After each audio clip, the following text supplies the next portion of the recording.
Dios les bendiga, amados hermanos, este miércoles. Eh, el día de hoy traemos el consejo de la palabra. Eh, Vamos a tratar ah, un pasaje de la Biblia que nos habla acerca de la reconciliación. La reconciliación es un tema muy importante porque en ello, ¿verdad? Normalmente se arreglan las diferencias, se arreglan los problemas.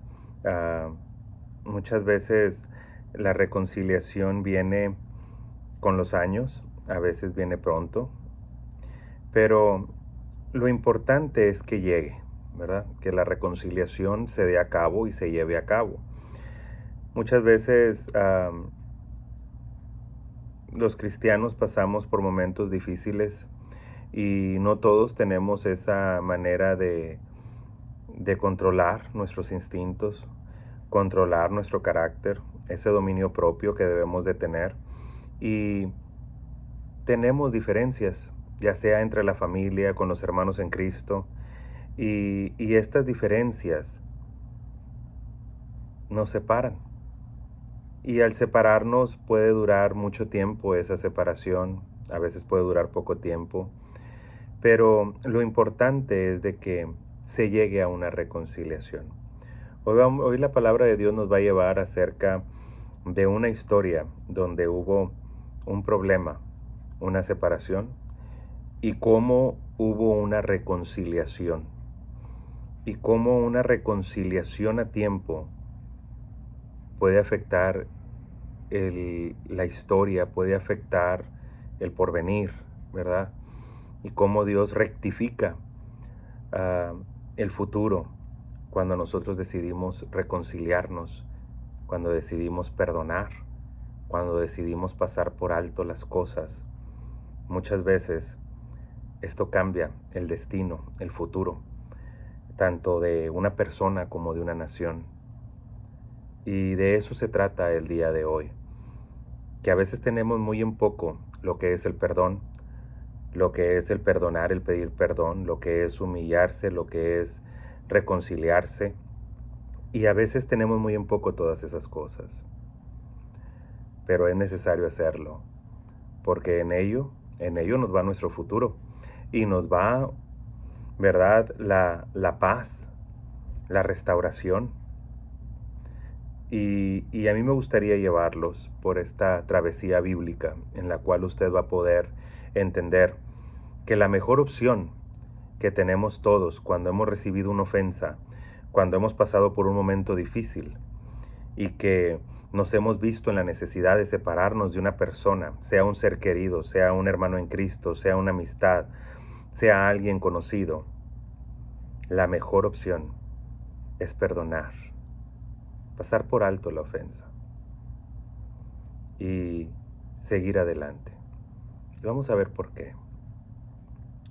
Si gusta acompañarme, vamos a ir a Génesis capítulo 33 y fíjese lo que dice la escritura.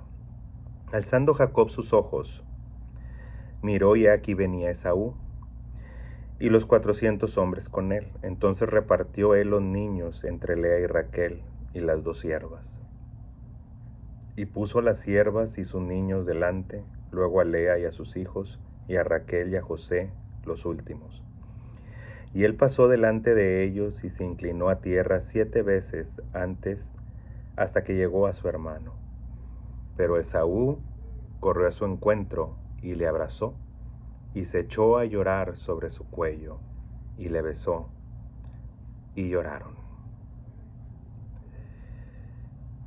La palabra de Dios nos habla en esta tarde del poder que tiene el perdonar. El perdonar es mucho más grande que el odio y el rencor. El perdonar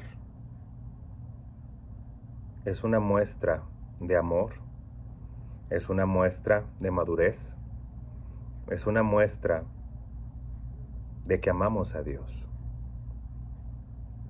A veces nosotros podemos decir, bueno, es que la verdad, hay gente que ofende y que ofende mucho. Hay gente que me ha lastimado. Hay gente que me ha herido. Hay gente que por más que yo he tratado de perdonar una y otra vez, siguen en la misma situación. Entonces yo ya no sé qué más hacer. Y déjame decirte que en esta historia sucedió una ofensa muy grande, algo muy tremendo, y que no fue la única situación bíblica que sucedió. Más adelante vamos a ver que en esta misma genealogía, en los hijos y en los descendientes de Jacob, se volvió a ver una situación igual, en la cual también se tuvo que perdonar, y en la cual las dos situaciones eran muy difíciles. Perdonar es difícil cuando el agravio fue muy grande. Hay agravios que duelen, y entre más cercana haya sido la relación que tuviste con esta persona, el dolor es mayor. No es lo mismo que te falle un padre, una madre, a que te falle un amigo o que te falle un desconocido en comparación con tu pareja o con tus hijos. Siempre el ser amado lastima más. Siempre las personas que nosotros amamos más nos lastiman más. Pero también es cierto que nosotros tenemos delante de nosotros dos posibilidades: amar y perdonar, o seguir en nuestra obstinación y negar el perdón. La palabra nos habla que entre más nosotros callemos, nuestros huesos envejecen, nos vamos deteriorando cuando no aprendemos a perdonar. Cuando tú no perdonas, el daño te lo estás haciendo a ti mismo. Y es como decir, todavía después de que me ofendieron, les voy a dar el gusto de consumirme en vida. Yo creo que tenemos un deber como hijos de Dios. ¿Sabías que Dios pudo habernos destruido desde un principio? Desde el tiempo que Adán y Eva pecaron, Él pudo haber terminado con esa primera pareja. Desde el tiempo que Caín se levantó y mató a Abel, pudo haber acabado con esa familia. Desde el tiempo que todos se habían corrompido, pudo haber acabado con todas las familias, mas decidió que Noé, ¿verdad? Y su familia se salvaran. Posteriormente vemos cómo Dios, ¿verdad?, ha ido perdonando al hombre una y otra vez. Y la prueba más hermosa que tenemos del perdón de Dios la vamos a encontrar en Oseas capítulo 11. Cuando Dios llora, ¿verdad? Y dice, ¿cómo he yo de tratarte como traté a Sodoma y a Gomorra? Ahí usa la palabra Adma y Seboín. Dice, ¿cómo podré yo levantarme contra ti? Dice, se inflama toda mi compasión y no puedo. Y decido perdonarte. Entonces, si el Señor decide perdonarnos a pesar de que nuestros agravios son muy graves, muy fuertes, ¿por qué nosotros no aprendemos también a hacer lo mismo? Jacob se encontraba en una situación difícil. Él sabía que su hermano ya venía al encuentro. Sabía, y él empezó a pedirle a Dios. Si usted ve en el capítulo 32, desde el verso, dice aquí, dice en el capítulo 32, verso 7, porque vinieron mensajeros, ¿verdad?, a avisarle. Y dice, entonces Jacob tuvo gran temor y se angustió, y distribuyó al pueblo que tenía consigo y las ovejas y las vacas, los camellos, en 2 campamentos, porque él pensaba que su hermano iba a atacarlo. Fíjese lo que dice el verso 8, y dijo, si viene Esaú contra un campamento y lo ataca, el otro campamento escapará. Y dijo Jacob, Dios de mis padres Abraham, Dios de mi padre Isaac, Jehová que me dijiste, vuélvete a tu tierra y a tu parentela y yo te haré el bien. ¿Por qué no me quitas Esaú de encima? Le decía, líbrame ahora de la mano de mi hermano, porque le temo. ¿Y sabes por qué venía el temor? Porque había pecado, porque había una ofensa, y él sabía que lo que le hiciera Esaú se lo tenía bien merecido. Él sabía y temía, porque cuando uno está con Dios, hermano, y uno tiene paz, porque sabes que estás actuando de una manera correcta, no tienes temor. Pero cuando uno, aunque esté en Dios, sabe que hizo algo que no debía hacer, se apodera el temor. Porque sabes y conoces a Dios y sabes que Dios no va a pasar por alto un pecado deliberado. Si tú sabes hacer lo bueno y no lo haces, es pecado y Dios lo sabe. Y tú tienes ese temor.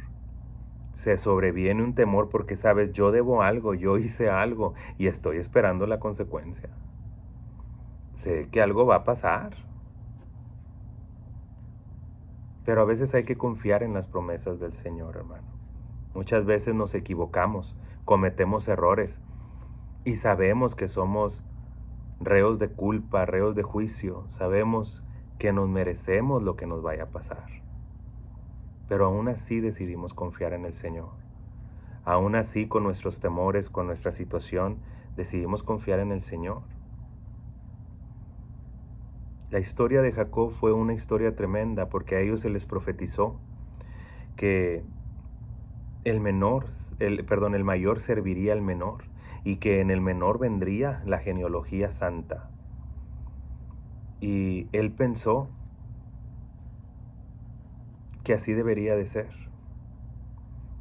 Y a veces pensamos que el fin justifica los medios. Pensamos que tenemos que ayudarle a Dios. Mire, la única vez que se le ayudó a Dios o que se le trató de ayudar a Dios, terminaron las cosas muy mal. Hasta este momento lo estamos pagando. Porque todo lo que pasa en el mundo tiene que ver en una confrontación entre Israel y los hijos de Ismael, lo que nosotros conocemos como el mundo musulmán. Lo vemos hasta ahorita, hasta este momento, las dos religiones monoteístas más grandes que existen en la tierra, ¿sí? Porque en realidad el cristianismo es una extensión del judaísmo, en realidad somos judeocristianos, esa es la religión, es judeocristiana. Entonces, y los otros son los musulmanes, son las dos religiones más grandes que rigen sobre este mundo. Y las dos vienen de un común descendiente, de los hijos de Abraham, ¿sí? De Abraham vienen dos genealogías. Viene la genealogía de Ismael, el hijo que tuvo con Agar, ¿sí? Y viene también Isaac, que es el hijo legítimo, el que tuvo con su esposa, Sara. Cuando Dios le dijo a Abraham y apareció a él y le dice, de ti haré una grande nación, tu descendencia serán como las estrellas. Él sabía que su esposa era estéril. ¿Cómo va a ser así?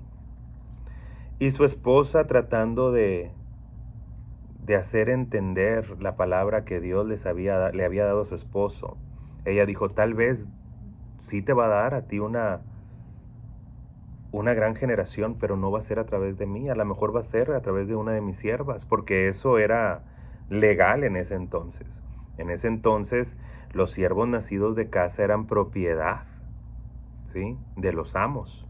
Quiere decir que todos los hijos que nacieran de las esclavas, que ya eran propiedad de los amos, en este caso de Abraham y Sara, todos ellos le pertenecían a sus amos. Y ellos podían tomar como hijo a cualquiera de ellos, mas estos fueron un paso más allá. No solamente se conformaron con decir, puedo tomar a uno de los siervos y adoptarlo como hijo propio y que siga la descendencia, no. Sara le pidió a su marido dormir con su sierva para que de ahí levantaran descendencia. Ella criaría al niño como si fuera de ella, pero sería hijo legítimo de su esposo. Queriendo resolver el enigma de Dios. No esperamos, nos desesperamos a las cosas que Dios ya tiene planeadas hacer. Dios ya tenía planeado descender. Dios ya tenía planeado pasarse por la tienda donde vivía Abraham. Tenía planeado la risa de Sara y que iba a tener un hijo con ella. Dios ya tenía todo preparado. Pero nosotros nos queremos adelantar porque nos desesperamos y hacemos las cosas mal. Y lo peor es que heredamos ese mal y que perjudicamos a otros con nuestras malas decisiones. Y por eso vienen los problemas, vienen las enemistades, vienen los pleitos y se van las reconciliaciones y no hay reconciliación. Aquí hubo un problema muy grande que venía desde los antepasados. Y aquí en lo que resulta es que al final Dios cumple su palabra tal y como Él lo había diseñado. Sara, ¿verdad? Contenta porque ya tenía a su hijo, pero cuando ya vio que el otro estorbaba, dijo, a mí no me gusta que ese muchacho esté aquí, él no va a heredar con mi hijo. Espera un momento, tú misma dijiste, pero no, ella ya no quiso. Total de que Ismael y Agar fueron desterrados. Y viene una generación, ¿verdad?, con Isaac, el cual tuvo 2 hijos gemelos, llamados Esaú y Jacob. Posteriormente cambia la genealogía a decir Jacob y Esaú en todo momento. Pero en realidad fue así porque la primogenitura cambió, porque fue cedida por Esaú y posteriormente usurpada por su hermano Jacob. Saúl, es cierto, él la despreció,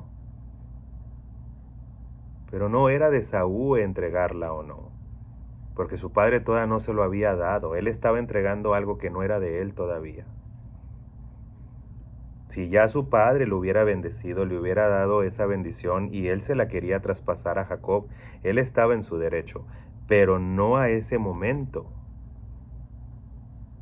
Esaú se adelantó, Jacob eh, planeó las cosas con alevosía y ventaja, y su madre fue su cómplice y lo ayudó. Tal vez la madre pensando en el temor que ella le tenía a Dios, en el temor a esa profecía, pero nuevamente a Dios no se le ayuda. Dios pudo haber resuelto esto, aun si Esaú le hubieran dado la bendición, Esaú hubiera terminado traspasándosela a Jacob, esto se hubiera arreglado así como se arregló lo de Isaac en un tiempo más adelante. Pero estas personas trataron de cumplir esa profecía. Y si veían que esa profecía tardaba en cumplir, ellos tenían que hacer todo lo posible para obligar a que esa profecía se cumpliera. Y eso fue lo que sucedió. Jacob entró, usurpó a su hermano, engañó a su padre, que estaba quedando ciego, y lo bendijeron a él. Y él salió huyendo. Esaú quería matarlo por lo que había sucedido. Eran muchachos, pero los años habían pasado. Pasó mucho tiempo. Pero Jacob sabía que tenía un pendiente ahí. Había quedado algo ahí que él había hecho, y que había hecho mal. Esaú, él se sentía traicionado, se sentía herido por su hermano. Muchas veces nosotros estamos igual, hermano. Tenemos una situación en la cual pensamos que estamos en lo correcto. Y todavía usamos la Biblia como un escudo para justificar lo que estamos haciendo.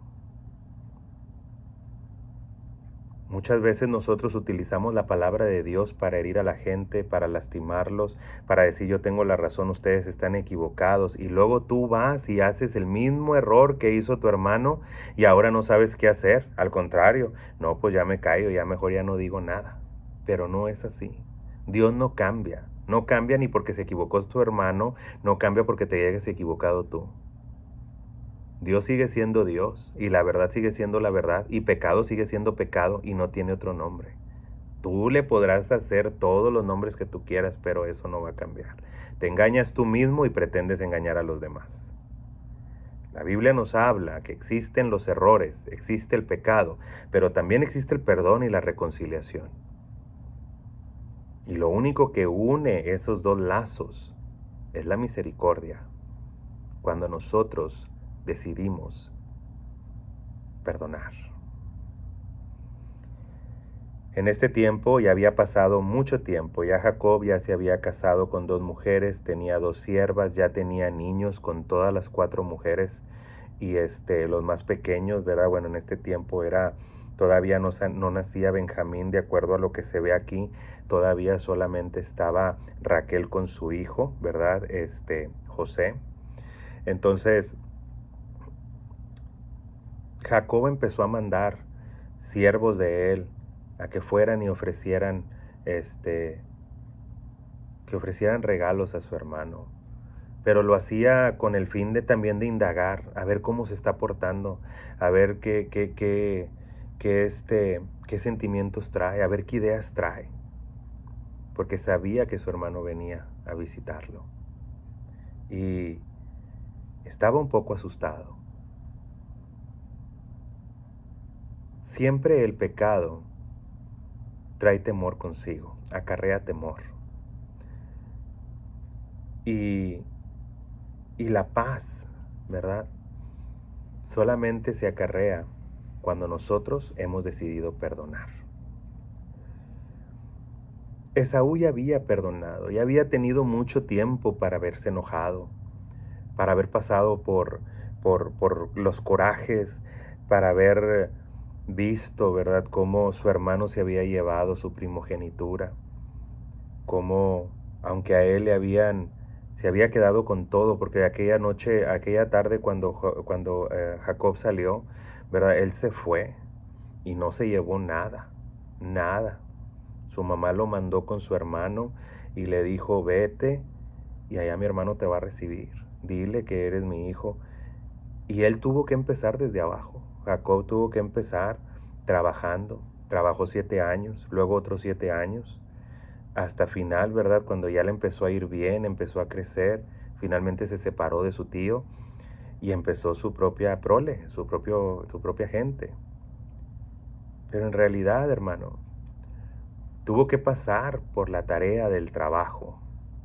Si usted se ha dado cuenta en la Biblia, cuando una persona comete un agravio, se lo paga Dios con trabajo. Cuando hubo problemas en el Edén, ¿qué les dijo Dios? ¿Van a ser malditos? No los maldijo. Les dijo, ahora la tierra dará cardos, dará espinos, y ahora vas a tener que labrarla. Ahora con el sudor de tu frente vas a tener que comer. Aquí igual, Jacob tuvo que trabajar 14 años para reponer todo el mal que había hecho. Y en esos 14 años Esaú tuvo mucho tiempo para enojarse, para desquitarse. Y después de esos 14 años Esaú perdonó. Y ya estaban listos para un encuentro de reconciliación. Yo no sé si tú tienes tiempo de estar peleado con alguien de tu familia, alguien que tú conozcas. Pero yo te voy a decir una cosa, ahorita estamos viviendo tiempos muy difíciles, que nadie tiene con certeza qué va a pasar el día de mañana. Estamos viviendo en tiempos bíblicos, tiempos en el cual Israel ha vuelto a encender el reloj de Dios, ¿verdad? Desde que volvió a ser una nación, ahora que cumplió 70 años, el reloj empezó a avanzar más rápido.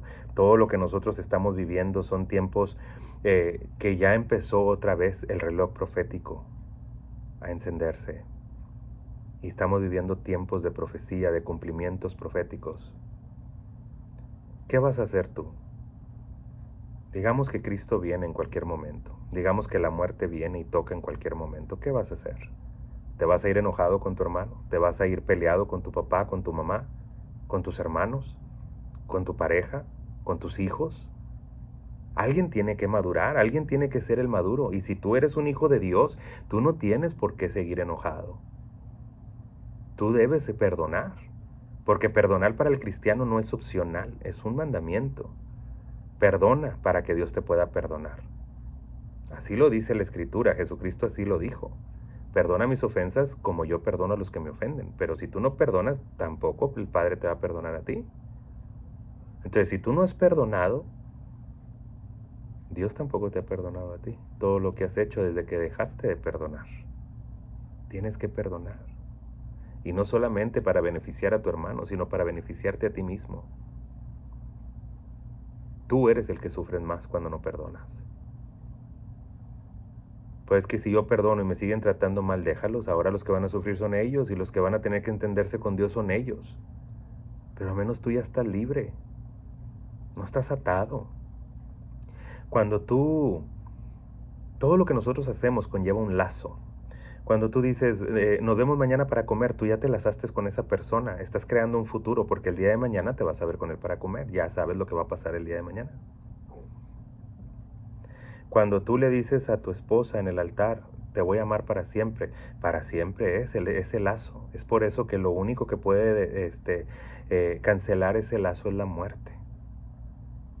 Por eso cuando alguien se muere ya es libre para volverse a casar, mientras no, porque ese lazo es eterno. Y toda la gente se casa, y luego se vuelven a casar por la iglesia, como si Dios no estuviera ahí presente diciendo, estos ya me mintieron la primera vez y creen que me la van a hacer otra vez. Claro que no. Luego te digo que el único que se engaña es uno. A Dios no lo engañamos. Dios nomás se nos queda viendo como pensando, estos piensan que pueden alterar mi palabra y hacer lo que quieren cada que quieren y no es así. Tú y yo nos estamos engañando, nadie más. Dice aquí que Jacob estaba muy mortificado y se acercó y ya estaba en el capítulo 33, dice que alzó sus ojos y ya miró, ya venía su hermano. Él ya sabía, si algo va a pasar ya y ya no lo puedo evitar. Ya no puedo. ¿Cómo estaría la situación que Jacob dijo, ahí está, ahí están mis hijos, ahí está todo lo que tengo, toma lo que tú quieras, sé que te tienes que cobrar? Pero algo había pasado en la vida de Jacob. Cuando Jacob supo que iba a pasar lo de Esaú, alzó su boca y le habló a Dios, alzó sus manos, su boca, su voz y habló con Dios en el capítulo 32. Y dice que esa noche se enfrentó con un ángel. Si él no hubiera pasado por esa situación,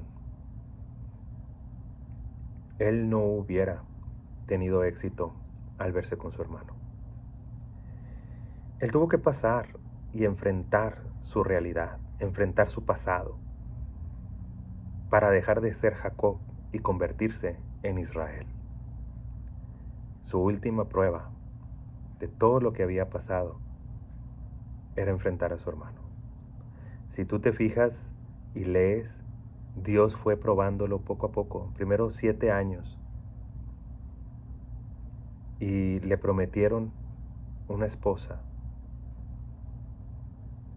Lo engañaron, tuvo que trabajar otros 7 años y obtuvo la esposa que él siempre deseó.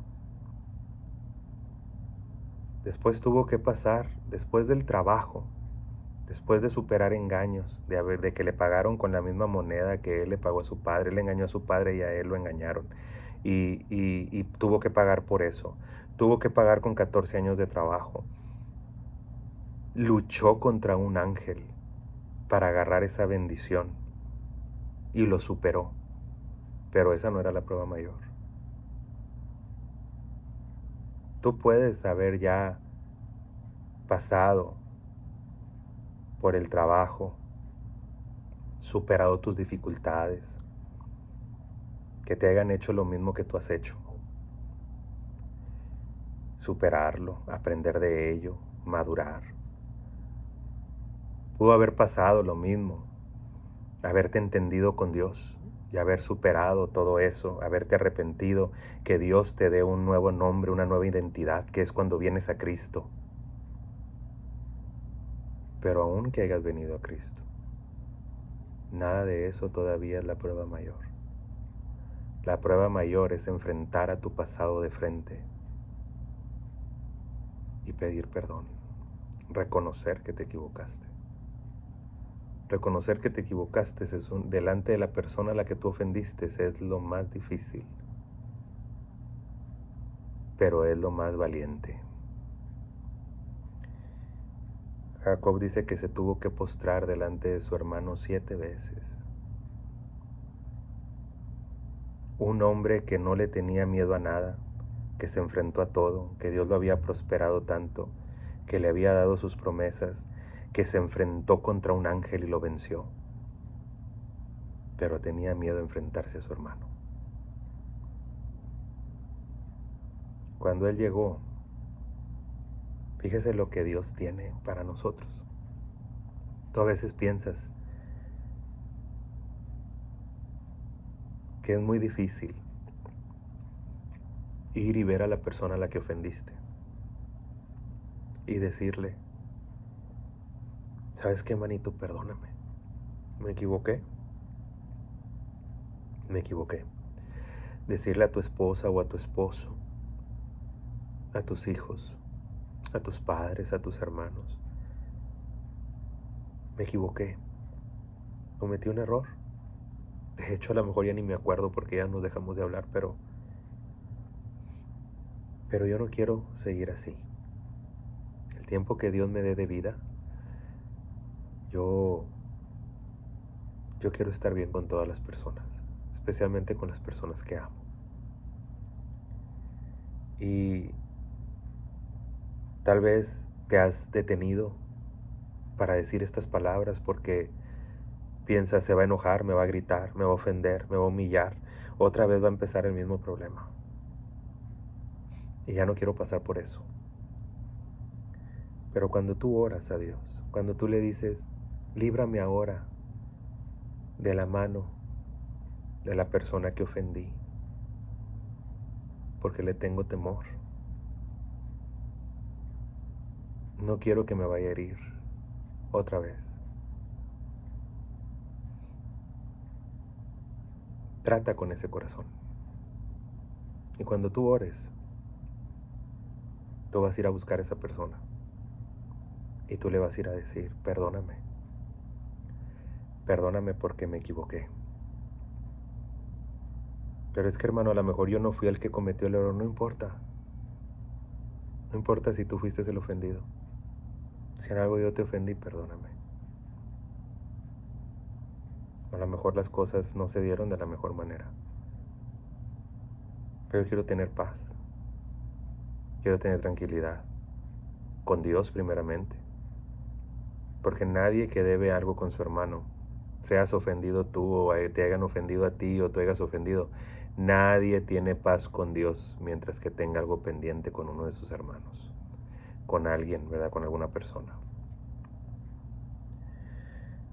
Dice que se inclinó a tierra 7 veces en el capítulo 33:3. Y fíjese lo que dice el 4.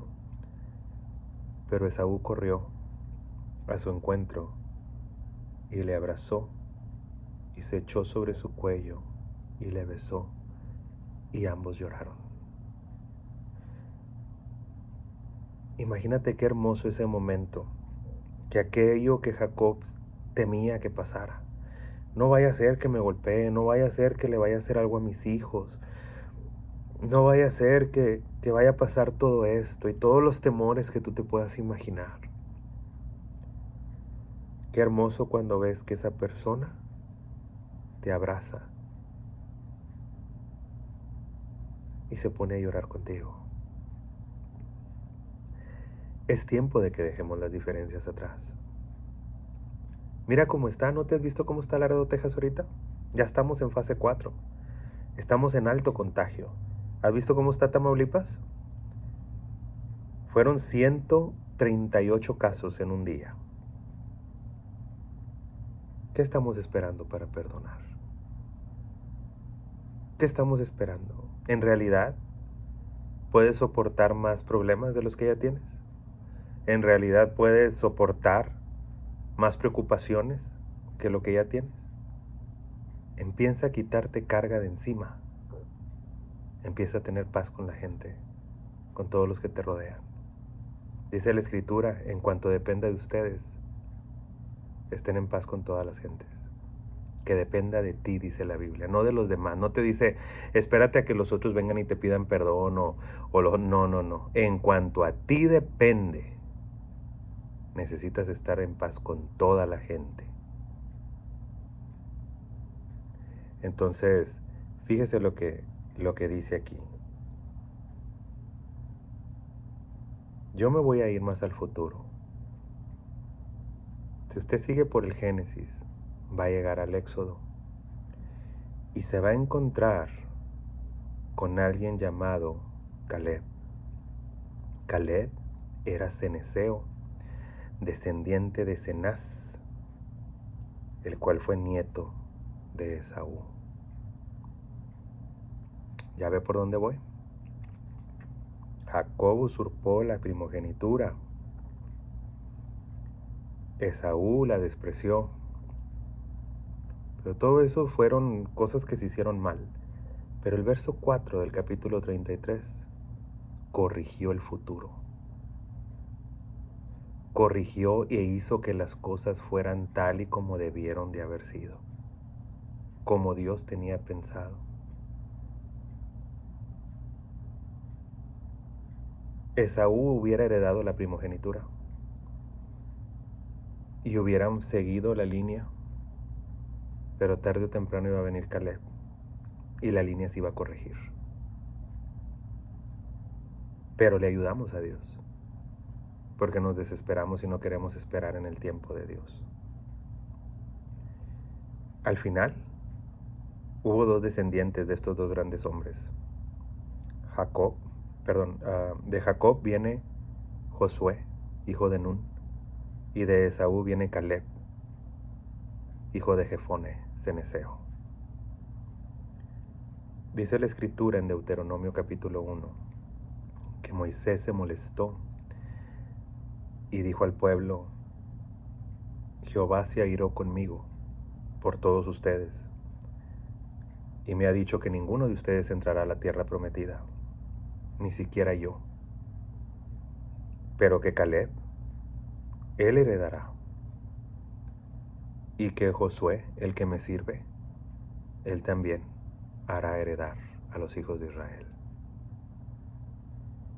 Dice la escritura que cuando entraron a la tierra prometida, dice, entraron Caleb y Josué. No entraron Josué y Caleb, entró Caleb y Josué. Caleb tomó su estatus en la tribu mayor. Caleb vino a ser adoptado de la tribu de Judá, de los reyes, y entró a la tierra prometida primero, antes que Josué. A él, a Caleb, se le dio lo mejor de la tierra, Hebrón, y se le dio una fuerza incomparable y en él había otro espíritu. Así que Dios tiene planeado un futuro. Y a lo mejor nada de eso hubiera sucedido si Esaú no hubiera perdonado a su hermano. A lo mejor esto hubiera sido más desastroso si Jacob no se hubiera disculpado con su hermano. Pero el verso 4 del capítulo 33 corrige todo el futuro. Y ahora entró Caleb y después Josué, como debió de haber sido, la tribu del primogénito antes de la tribu del segundo en nacer. Claro está, ¿verdad?, que la bendición no cambia, y fueron los descendientes de Jacob los que siguieron hasta el día de hoy. Pero siempre vamos a recordar que Dios corrigió el destino y el futuro en Caleb. Todo el futuro de Esaú fue corregido en Caleb. Pensemos bien, hermano, en no adelantarnos a la voluntad de Dios, en perdonar. Tu orgullo de nada sirve. Dios resiste a los soberbios y da gracia a los humildes. Si tú eres de los que yo no he hecho nada malo, que vengan y me pidan perdón, no vas a llegar a ningún lado. Te vas a morir con esa raíz de amargura y vas a ir a dar al infierno cuando termines. Nadie absolutamente que se encuentre en el cielo es una persona que no se arrepintió y que no perdonó. Todos los que están en el cielo fueron porque personas que reconocieron que estuvieron equivocadas, dejaron el orgullo a un lado y decidieron perdonar y humillarse y pedir perdón. Es la única manera que vamos nosotros a llegar a un buen destino. Piensa en eso. Piensa que este miércoles el Señor te ha hablado a que reflexiones y que empieces a arreglar esas diferencias que tienes con las personas. Pide perdón. Perdona. Es que ¿qué voy a ganar? Ya lo he hecho muchas veces. Hazlo una vez más. Debes de hacerlo 70 veces 7 en un día. ¿Por qué no lo puedes hacer hoy también? Piénsalo. Deja que Dios trate contigo. No lo hagas porque yo te lo digo. Hazlo porque el Señor te lo dice. Hazlo porque su palabra te lo dice. Porque también te ha dejado plasmadas historias que ves que esto funciona. Y que la vida de Saúl y de Jacob terminó bien. Porque supieron perdonar y pedir perdón. Qué hermoso encuentro. Un encuentro que tanto se temía Jacob. Un encuentro que pensó que iba a ser su fin. En realidad terminó con un beso en los brazos de su hermano. Nunca es tarde para perdonar. Nunca es tarde para pedir perdón. Hazlo mientras tienes vida. No te vayas de este mundo sin haber corregido todas esas cosas. Que el Señor se agrada de estas cosas. Piénsalo bien. Y si tú tienes un problema con Dios, arréglalo. Si hay algo que Él haya, no sé, permitido y que a ti no te gustó, o algún designio de Él que se llevó a cabo y que tú tomaste como una ofensa, no te enojes contra Dios. Él te ama. Ama a Dios. Ama a tu hermano. Y perdónale. Y si tú le has ofendido, pídele perdón. De esta manera se rompen todas las ataduras y eres libre. Considera esas cosas y que el Señor Jesucristo, ¿verdad?, nos dé gracia para poder quitar toda la amargura, todo el resentimiento, todo el recelo de nuestro corazón y que podamos en realidad vivir libres y en paz. Trátalo. ¿Va a haber lágrimas? Sí, aquí dice que hubo lágrimas. ¿Va a haber un reencuentro? Sí, va a haber un reencuentro. ¿Va a haber lágrimas? Sí. ¿Va a haber abrazos? Sí. ¿Va a haber besos? Sí. No temas. Cuando uno va a hacer algo que es correcto, no tiene por qué tener temor. Ve y reconcíliate con tu hermano, para que Dios pueda escuchar tus oraciones. Esa es la manera y ese es el éxito que un cristiano tiene en su vida. Hagámoslo, hermano.